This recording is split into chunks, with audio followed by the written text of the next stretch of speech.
Hey Matt, there's a kid going around to get free signatures from you guys. Hey, just so you know, this video is a part 2. You can watch part 1 there. It's pretty old. You don't have to have seen the first one, but context is important. Where did we leave off? Oh yeah, so Erica showed up brushed past me. That didn't have anything to do with the story. We spent the last day of Comic-Con getting more free signatures because we're broke, and boy oh boy did we get some signatures. If you want to see all the signatures, check out the video on my second channel. I went to Comic-Con again this year, and it was a lot more low-key. We stepped into an organized convention center, with the main stage visible as you walk in. It also had a T-Mobile truck next to it. This T-Mobile truck looks like it's... We walked to the back of the room where all the celebrity booths are. Sebastian Stan, Billy Boyd, Bonnie Wright, Henry Winkler, Ezra Miller, Ray Fisher, Ian Smolhabadab. Believe it or not, these people are going to be important to the story.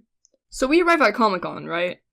And within the first half hour of being there, we took a picture with Henry Winkler. I'm gonna let you guys in on a secret, but you better not tell anyone.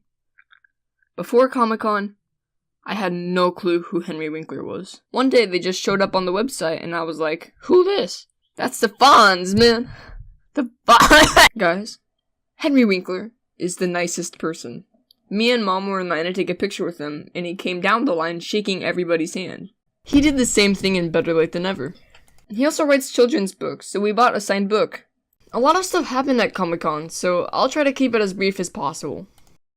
After meeting Henry Winkler, we walked around outside the expo hall to scout out where the panels were going to take place. We peeked into one of the ballrooms and saw one of the special guests, Ian Smolhabadaba, talking in front of hundreds of people. Should we just go here? Yeah, why not? We were both eating bananas, by the way. We silently walked into the panel room and took our seats. And let me tell you, I am so glad we did. They had just started the Q&A, so people went up to the mic to ask Ian some questions. And this kid, this 10-year-old, maybe 8-year-old kid... Hey, my sister thinks you're cute. Yeah, how old do I have to be to watch your show? Well, how old are you? I'm 9 or 10 or 8. I don't remember. Well, you're gonna have to be a bit older. Maybe 9.5? This next girl asked the most innocent question and got the most long and convoluted answer of all time. What did you have for breakfast? And no joke, Ian went on a 10-minute rant. It started like this. Well, I actually had oatmeal. And not just some normal oatmeal. This oatmeal was organic. Everything down here in Portland is organic. And it turned into this. You know, world peace isn't very hard to achieve. I see smart people all the time. You know, it's like we're the United States of America. Me and Mom were the only ones to laugh at that in a really quiet ballroom. I'm glad you had good oatmeal. Yeah, that panel was fun. But we had to leave early if we wanted to get good seats at the John Heater and Thomas Ian Nicholas Disney Trivia panel. Whew, that was a mouthful. And we got great seats, to be honest. The panel was fun. There were, like, people saying fernadadadadad and other things. We only stuck around for 30 minutes, though, because we wanted to catch the Henry Winkler panel, which was so informative. I even asked a question, but my mom didn't get me in the frame. But I was going around YouTube searching up, Henry Winkler panel, whatever, and I found myself in this one video. Really cool. How are you? Good. And what is your question? If there was another season of Better Late Than Never, where would you choose to go? Do you know, I don't ask. Now, I am an executive producer of the show, but I never find out where we're going, and I never find out what we're doing, so that I'm as surprised as everybody else. But I would like to go to Africa. I think that would be amazing. I'd like to meet a giraffe. Thanks for your question. Yeah. That was fun. That was also the last panel of the day. Nothing much happened after that. We just kinda walked around until we saw it. A guy in an Aquaman cosplay riding a sparkly shark. Here's the video.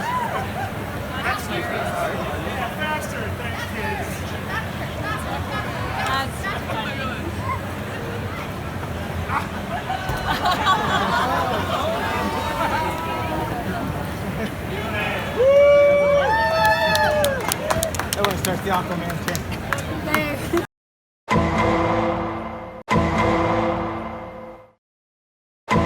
We had 2 panels to go to, but there were a lot of other things we wanted to do. First of all, I saw there was a section for VR. Mom, I'm doing that. I did that. Here's some footage.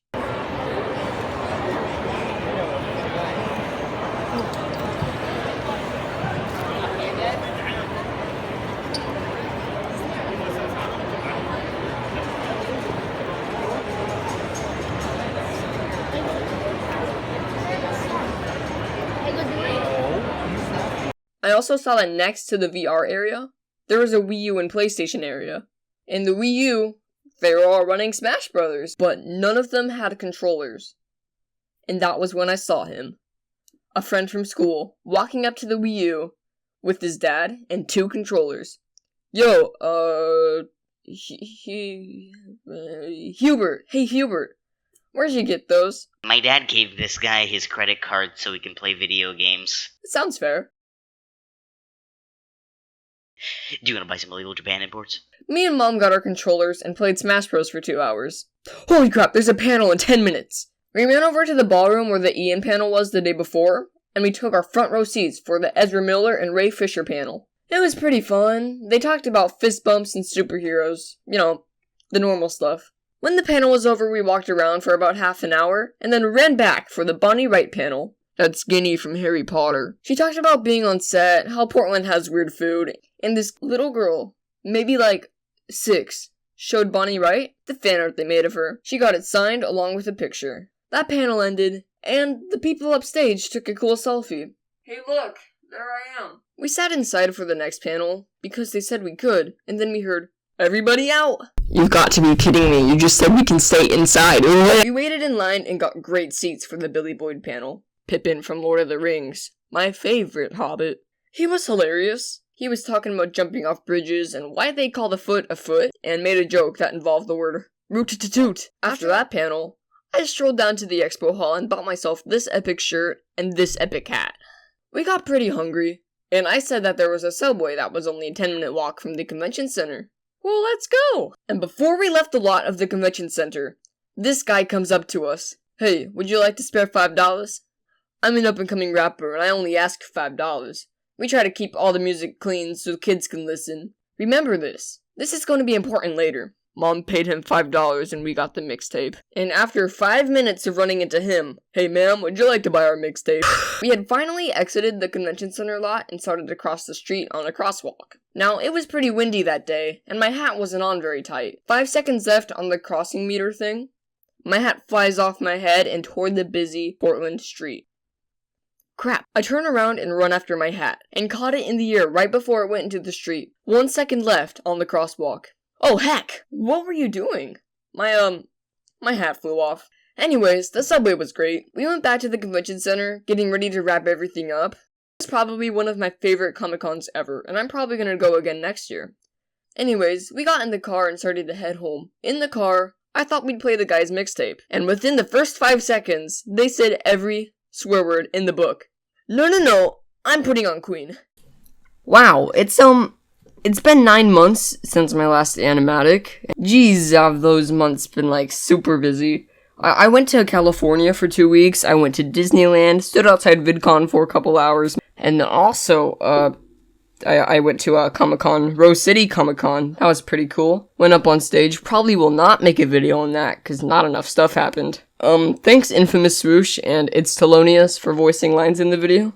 The reason their parts were so short is because my idea for Comic-Con Part 2 was to have a bunch of special guests voice a bunch of lines. And I don't know why, but it just didn't work out. So, that's why they had short parts. Like, that, yeah. So, any of you guys planning to go to VidCon 2019? I am. Nothing's set in stone yet, but I have enough for a night hotel and tickets. But I'm probably gonna have enough money by January to go, so I don't know. Expect to see me there. Maybe not. Maybe. I don't. I have a California video coming out after this one. Maybe not exactly after this one. Maybe I'll do like a couple 3-minute videos. This video took so long to come out because I bought a new drawing tablet, the Cintiq 13 HD. Yowza, that's a really cool tablet, am I right? And 2 minutes in was me adjusting to the tablet, and I finally got the hang of it. I also had to adjust to a new editing software 2 minutes in. So if it started looking lazy and poorly edited, that was me not understanding what was happening. And then the thing happened where I can't go back and edit because I already exported it. So I was like, oh shoot, frick.